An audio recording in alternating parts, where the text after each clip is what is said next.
Ejemplo, dice, ¿cuántos gramos de etilenglicol, nos está dando la fórmula del etilenglicol, se deben añadir a 200 ml de agua para producir una diferencia de 105 grados entre las temperaturas de ebullición y congelación de dicha solución? Bien, ¿qué me está preguntando el enunciado? ¿Cuántos gramos de este compuesto, del etilenglicol? Me estaría preguntando la masa de etilenglicol que se debe añadir a cuánto de agua. Volumen de agua es 200 ml. Muy bien, 200 ml de agua. Cuando hablemos del agua, ¿qué nunca se les da de dato? Su densidad. Es 1 gramo sobre ml. Recordamos, densidad es masa sobre volumen. Si me refiero al agua, densidad del agua sería masa de agua sobre volumen del agua. De acá puedo despejar el volumen de agua. En este caso, la masa que me interesa hallar, la masa de agua puedo despejar, sería densidad por volumen. 1 por 200, 200 nada más, 200 gramos. Muchos obvian este paso. Ya, como la densidad del agua es 1, la masa y el volumen son numéricamente iguales para el agua. Solamente que obviamente van a tener distintas unidades.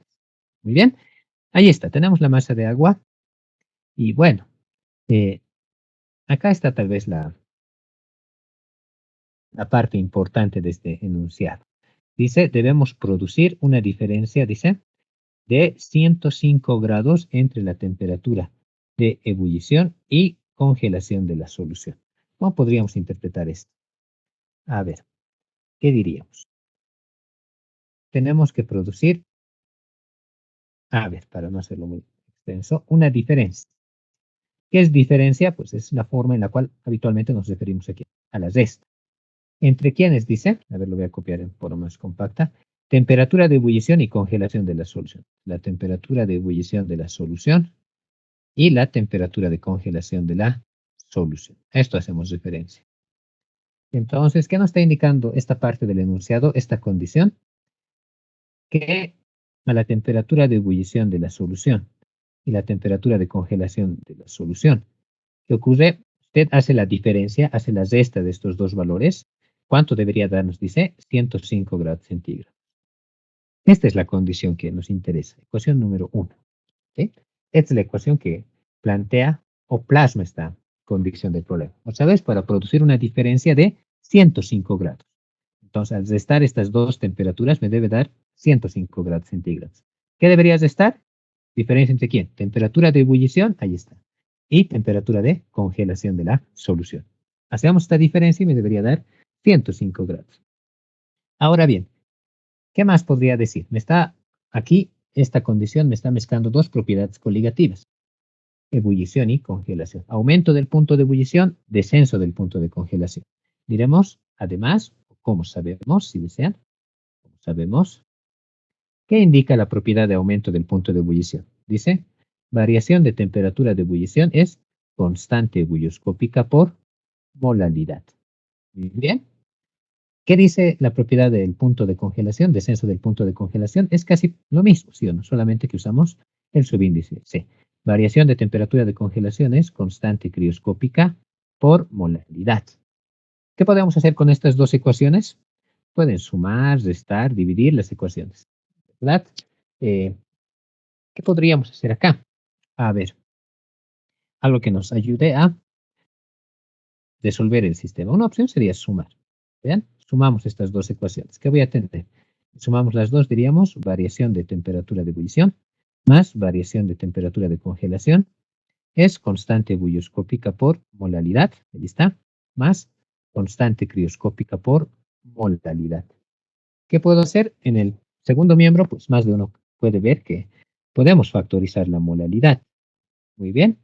¿Qué más? La constante ebullioscópica y crioscópica del agua, sabemos de memoria. Listo. ¿Qué haríamos aquí? ¿Cómo se define variación de temperatura de ebullición? Se define temperatura de ebullición de la solución.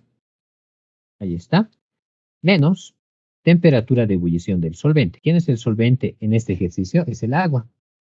Porque estamos mezclando etilenglicol y agua. A ver, la solución. En este caso está conformado por el etilenglicol y por el agua. El agua, ¿quién es siempre? Cuando lo veamos en una solución, siempre va a ser el solvente. El otro componente lo vamos a tomar como el soluto. Listo. Ahí está delta T, dice más delta Tc. En temperatura de congelación es al revés, si recordamos. En ebullición es solución menos agua, en congelación es agua menos solución, solvente menos solución. Temperatura de congelación del agua menos temperatura de congelación de la solución. Bien, esto es igual. Acá podría factorizar la molalidad, decíamos. ¿Qué me quedaría? Paréntesis, constante bulloscópica más constante crioscópica. ¿Qué sabemos nosotros? Sabemos que el agua hierve o ebulle a 100 grados centígrados. No se puede olvidar el signo negativo que está acá. ¿A cuánto congela? 0. Muy bien. Y vean, si escribo esta parte que nos faltaría, ¿qué dice acá? Temperatura de ebullición de la solución. Muy bien. ¿Qué más? Menos temperatura de congelación de la solución. Menos 100 más 0, menos 100 grados centígrados, es igual a molalidad, paréntesis, constante bulloscópica más la constante crioscópica. Muy bien. Y vean, vuelvo a resaltar esta parte. ¿Dónde hemos visto esto? Es la condición que nos da el problema. La diferencia entre la temperatura de ebullición y congelación de la solución es 105 grados. ¿Sí o no? Aquí está. Ebullición de solución menos congelación de solución. Entonces diremos con 1, la ecuación 1, todo esto resulta 105 grados centígrados. Vean, 105 grados centígrados menos 100, 105 menos 100, 5 grados centígrados. ¿Esto es igual a qué? Constante ebullioscópica y crioscópica sabemos, puedo hallar la molalidad de esta solución. ¿Cuánto sería? A ver, molalidad. Lo que multiplica pasa a dividir constante ebullioscópica del agua, 0,52, más constante crioscópica del agua, 1,86. ¿Qué unidades están las constantes ebullioscópicas? Grados centígrados sobre unidades de molalidad. Bien, ponemos todo esto en nuestra calculadora y podemos hallar la molalidad de la solución que estamos estudiando. En este caso, ¿cuánto nos daría este resultado? Nos da un valor de 2,10. Bien, 2,10 molads.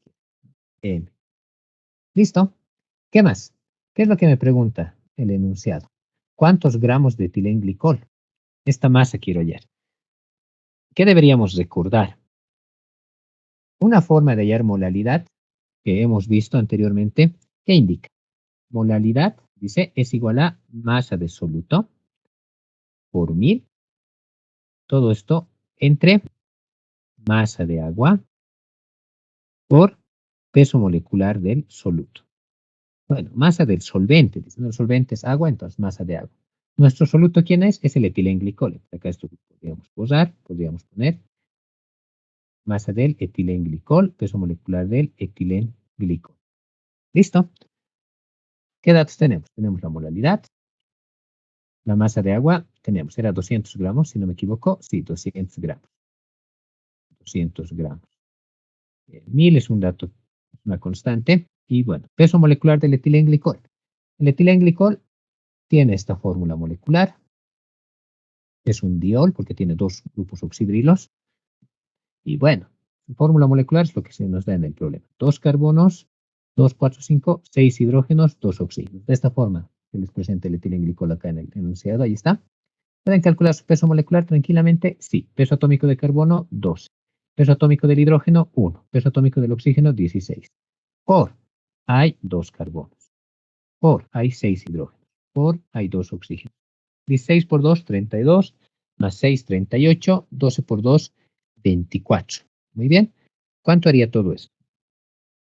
Esto harían 62. ¿Estamos bien? 62 gramos por mol. Ahí está. Tenemos ya el peso molecular. Lo único que nos haría falta aquí es despejar la masa del etilenglicol, que es lo que nos pide en el enunciado. Sería molalidad. ¿Cuánto es la molalidad? 2,10. 2,10. Todo lo que divide pasa a multiplicar por 200. Peso molecular del etilenglicol 62. Dividido entre 1000. Como les comentaba anteriormente, si van a usar esta fórmula, pues les recomendaría que no hagan análisis dimensional. Mucho por hacer análisis dimensional, pues se complican en lugar de ir avanzando. Ponemos todo esto en la calculadora. Alguien diría, 2 ceros se van con 2 ceros. También, si desean verlo de esa forma.